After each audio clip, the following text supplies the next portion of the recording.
Broadcasting live across Australia and across the world. This is Live FM, and it's our broadcast of the STEM Mad 2019 showcase. It's been a wonderful, wonderful day.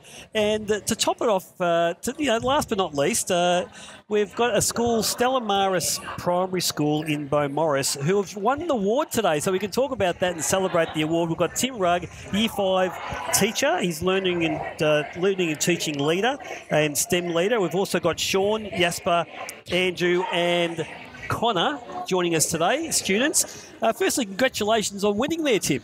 Thank you. It's our second show here at the STEM Mad Showcase, and we were lucky enough to win the same award last year. So we're happy to have back-to-back. Puts a bit of pressure on a three-peat, but we'll see how we go. You're building a dynasty, Tim. I'm not ever trying to do that, but that sounds nice. But I really have to give full credit to the team who the model that we used was really making sure that we were clear on what was expected in the competition, and then a lot of the work was directed by the learners. They'd come up with the concept, but they had to put in all of the grunt work, also assisted by Connor's father, Michael, with regular meetings and a lot of planning and a lot of hard work. So we're very happy to be here. So, Sean, tell me a little bit about the project.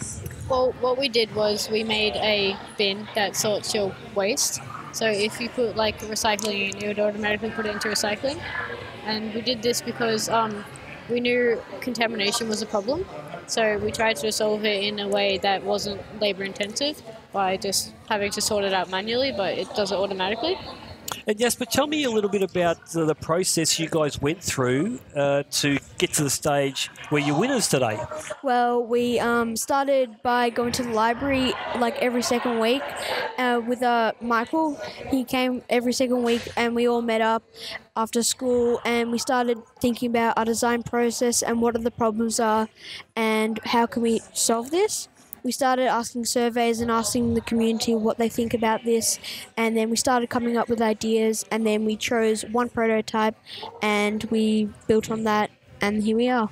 Now, Andrew, a lot of these projects are really run and driven by the kids.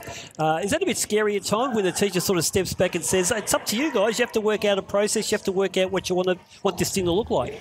Yes, it is, because sometimes you need help from adults and you just have to do it yourself, and you get confused at sometimes and it just gets hard.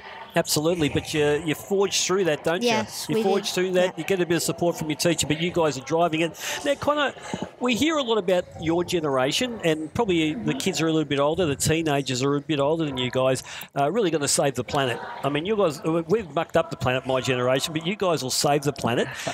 Do you feel like there's a big responsibility on your shoulders to do these sort of things like the recycling aspect of things, sustainability, climate change? It's something that you guys, it's more than just a project. It's actually more to do with, the world you guys are going to be living in later on as you get older.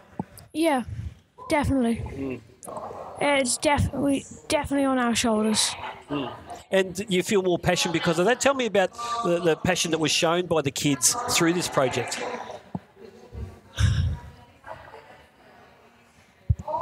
A lot. Yeah. Does anyone have any examples of how the kids went the extra step? It's more than just, doing your homework or doing the work at school. So the way we took another step was we designed multiple, and we took like votes, and we just took out of our time, like snack and lunch. We did this ourselves in our own time, and we kind of did it all together, and it just did a lot of teamwork. Yeah, Jasper, tell me about the number of kids that are involved in the project. Well, we just have our 4 here, but at our school, a fair amount from last year entered, around 6 groups that did design their thing, but I don't think anyone actually ended up making their pitch video to the point, so we were the only ones in our school that made the pitch video. Okay, so Andrew, where does this go next? I mean, obviously a lot of these things are done within the school, but you're doing it for the community. Are you taking it outside your school and introducing it into the community in some way? Well, at the showcase today, somebody said that we should show it to the council, and I think that we've taken that on board because it's a really good idea, and we got encouraged to do that, and we sort of always had that idea there, but it wasn't like a thing that we were focused on. So yeah. And Connor, what was the most enjoyable part of this project for you? Oh, definitely the programming. I love programming. Okay, so in what way did you contribute to the programming? I did it all. Oh, really? So what I like about these projects is it's very much a collaboration, isn't it? You guys work on one part of it, then it might get transferred to the programmer who might expand on it. Does that make it difficult, the coordination between, one part of the job and the next? Yes, definitely. Like sometimes when I was doing stuff, we found out that maybe like the motors couldn't actually carry what we'd built Originally, because it was too heavy. So we had to change that all. Fantastic. And what I like about it too, Tim, is that the kids, they hit barriers and they have to work a way around it. Absolutely. Yeah. You've got the science, tech, engineering and maths parts of the curriculum, obviously, but we also have the capabilities curriculum, which is all about collaborating. And this is a great strength of the team here.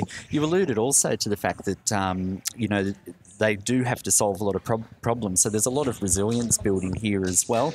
And at different times, the relationships are tested, even with me, like Monday, Tuesday and Wednesday, recess and lunchtime intensives to get everything across the line. But they took it all in their stride. So I had most of these boys in my class last year. So it's great to have that trusting relationship and good rapport to know that we can all, pitch in together, and we're not being too hard on each other when things don't go right. And we certainly love enjoying the success that we've had today, not only in winning a prize, but also in having a lot of people come and interact with the boys and talk to them about their work, give them a lot of praise, give them a lot of feedback. So it's been a really rich day. Well, the teamwork aspect of it, where you're expecting the most out of each one of the team members, I think that's part of life. When you guys get a job later on, and you might even get a part-time job soon, that's what your employers expect of you, to be part of the team, expect a lot from each other, keep the standards really high. And I think that's a great learning experience there, Tim. That's right. It's a real-world experience, and that's what if we can replicate that, well in schools. And we're really grateful to Catholic Education Melbourne for putting today on, because it gives people with a lot of these skills an opportunity to really shine and really stand out. And it's a great celebration, a great time to communicate what we've done. And I really think the highlight for me today was hearing Shelley say, we have all this technology which sometimes shuts us off from other people, but today is about what I call interfacing with the humans, hey boys? Interfacing with the humans and communicating what we've done, communicating what we're passionate about. So Tim, tell me about the STEM program at Stella Maris. Absolutely. So in my role as STEM leader, my role is more about empowering teachers, but I find one of the best ways to get STEM happening in a school is via the students. So just target the students directly, give them opportunities, and also give them opportunities to really see me not as, the person who's giving them a STEM kit to put together, but to actually say, here's something I care about, here's where I want to take it, and I'm the facilitator. I'm just I'm in the back seat while these guys are driving. Fantastic, guys. Well, thanks for staying behind. Everyone's gone, but you guys are winners. You can actually celebrate tonight. Fantastic result today, and keep up the great work, guys. I hope to see you next year again. I'm expecting the three-peat. Okay? I'm expecting the dynasty of awards from you guys. Be sixth though. Thanks very much, guys. Stella Maris, Bo Morris just teeing us off, or ending the show for us today. Stella Maris Primary School in Bo Morris. Tim Rugg, the Year 5 Learning and Teaching Leader, and also STEM Leader there at school, and Sean, Jasper, Andrew and Connor. Thanks for joining us, guys. Thank you very much for the opportunity. Thank you. Thank you.